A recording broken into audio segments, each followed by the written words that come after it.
পুজোর আগেই দুস্থদের মুখে হাসি ফোটালেন ইসলামপুর শহরের দেশবন্ধু পাড়া আদর্শ সংঘ। প্রায় ৩০০ মহিলাদের মধ্যে বস্ত্র বিতরণ করা হলো রবিবার। এদিন ক্লাব প্রাঙ্গণে একটি অনুষ্ঠানের মধ্য দিয়ে এই বস্ত্র বিতরণী অনুষ্ঠানের আয়োজন করা হয়। এদিনের অনুষ্ঠানে ইসলামপুর পৌরসভার চেয়ারম্যান কানাইয়ালাল আগরওয়াল, পৌরসভার একাধিক কাউন্সিলর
এখানে যে রাস্তাটা সামনে আছে সেই রাস্তাটা একসময় পুরো যাওয়া রাস্তা আছে, সে কোনো ধ্যানজন্য নয়।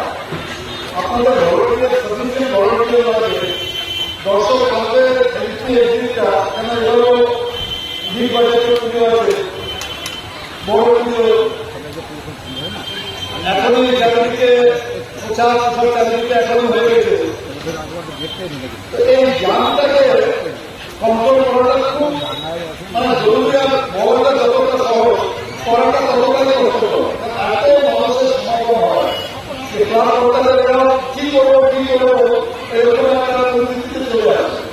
তো সেটা আগে থেকে একটু পরিকল্পনা করে দেওয়া, এদিকে আমাদের এদিকে আছে বা এদিকে এদিকে আছে, এদিকে এদিকে আছে। এটাকে আমাদের বস্ত্র বিতরণের প্রোগ্রাম। কতজনকে দেওয়া হয়েছে বস্ত্র? আমরা 300 জনের মতো আয়োজন করেছি। পূজার একটু থিমটা বলবেন। পূজার থিম এবছরের আমাদের প্যান্ডেল হলো রাম মন্দির, অযোধ্যার রাম মন্দির। আর লাইটিং তো ওগুলো আলাদাভাবে আছেই, সব রকমই থাকবে। আর বাংলাদেশের কালচারাল সিস্টেম অনুযায়ী আমরা মায়ের প্রতিমা তৈরি করছি। এবার কয়তম বছর হলো? 60তম বছর। কি নাম আপনার? শ্রীকৃষ্ণ দাস। আপনি পূজা কমিটির প্রেসিডেন্ট।